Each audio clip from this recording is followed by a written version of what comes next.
Député suisse Sylvain Thévault, Monsieur Biya sait qu'il n'est plus le bienvenu à Genève.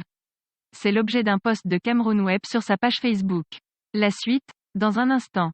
Abonnez-vous en activant la cloche de notification pour recevoir la primeur de nos futures publications. Voici les détails de son post dans son intégralité.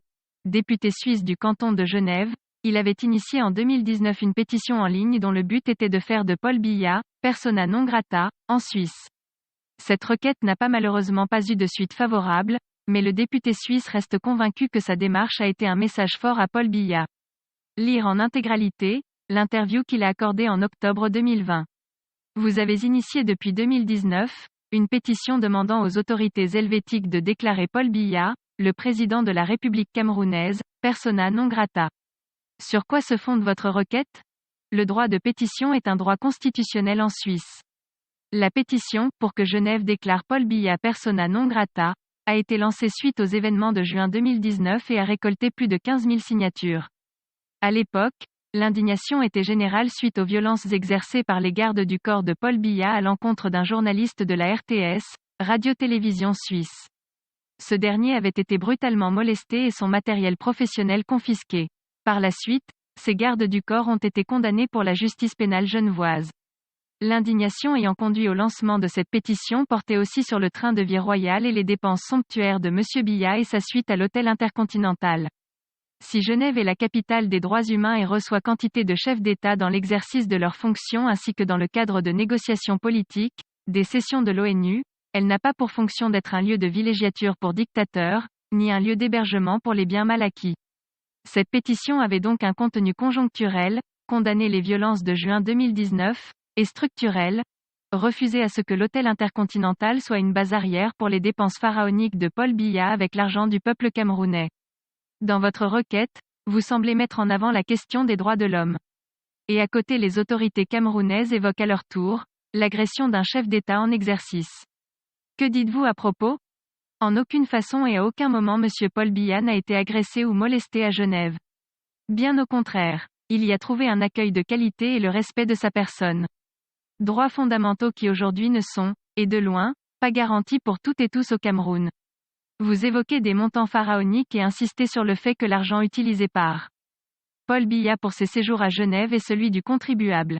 D'où tenez-vous ces chiffres et pensez-vous qu'un chef d'État n'a-t-il pas droit à des séjours privés? Je tiens ces chiffres de différentes ONG sérieuses et de médias de référence. À aucun moment d'ailleurs la présidence du Cameroun ne les a contestés.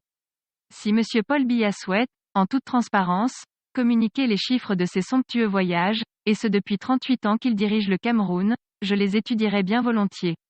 Un chef d'État a bien évidemment droit à des séjours privés, pour autant que ce ne soit pas l'argent des autres et de son peuple qui les paye. La transparence est un élément fondamental de la démocratie. Quand elle vient à manquer, on doit tirer la sonnette d'alarme. Accueilleriez-vous dans votre maison quelqu'un qui est accusé d'avoir du sang sur les mains qui ne peut vous dire d'où il tire l'argent qu'il dépense ni même si c'est le sien? Vous n'avez pas réussi à convaincre le Conseil du canton de Genève à voter pour que Paul Biya ne séjourne plus à Genève. Quels sont les arguments que vous avez évoqués? Je n'ai malheureusement pas réussi à convaincre la majorité de droite du Grand Conseil de Genève. La pétition pour déclarer Paul Biya persona non grata a été refusée, 47 contre 23 voix, par une majorité qui navigue à court terme et n'a pas perçu l'intérêt pour Genève et la Suisse de condamner ces pratiques déviantes de vol et de recel de biens mal acquis. Toutefois, l'écho politique a été important. La prise de conscience augmente concernant ces pratiques d'un autre âge. Le peuple suisse se prononcera le 29 novembre sur un article constitutionnel rendant responsables les multinationales ainsi que leurs filières de leurs agissements à l'étranger. Les flibustiers de la finance, les multinationales pirates nuisent à des populations et pays entiers et détruisent in fine tant l'image que les intérêts de la Suisse. Les actionnaires et le grand capital servent uniquement leur intérêt à court terme. Si le peuple vote oui à cette modification constitutionnelle le 29 novembre, cela permettra à ce que la Suisse ne soit plus le cache-sexe des entreprises pirates et nuisibles. Au regard du droit suisse et du droit international, est-il possible qu'une telle requête prospère, ce d'autant plus qu'il s'agit d'un chef d'État en exercice? Le Grand Conseil ayant refusé le renvoi de cette pétition au Conseil d'État, il n'y aura pas de suite. Mais en regard de l'écho médiatique et des pressions diplomatiques, le message est bien passé. Monsieur Biya sait qu'il n'est plus le bienvenu à Genève. Je tiens évidemment à remercier toutes les militantes et militants qui se sont mobilisés pour relayer cette pétition, et avec courage montrer que l'argent n'achète pas tout. Monsieur Biya est reparti tête basse de Genève. Le Conseil d'État helvétique n'a pas approuvé votre requête. Quelle sera la prochaine étape de votre démarche? La prochaine étape sera pour nous de veiller à ce que Genève ne soit pas une ville où des hors-la-loi, des criminels de guerre, fussent-ils chefs d'État en exercice, viennent se pavaner et dépenser en toute impunité l'argent de leur peuple. La prochaine étape sera de gagner la votation du 29 novembre, pour des multinationales responsables, afin que le pouvoir de l'argent ne domine pas sur les traités internationaux et les droits fondamentaux des peuples. Genève est la capitale des droits humains. La neutralité helvétique est saluée et reconnue loin à la ronde. Il n'est pas question de la laisser salir par celles et ceux qui ne voient que leur intérêt égoïste et à court terme. De nombreux combats nous attendent. Nous restons à disposition de toutes celles et ceux qui luttent, à Genève et ailleurs, pour le respect des droits humains. Nous sommes prêts à agir, ensemble. Veuillez prendre 3 secondes pour liker la vidéo et la partager.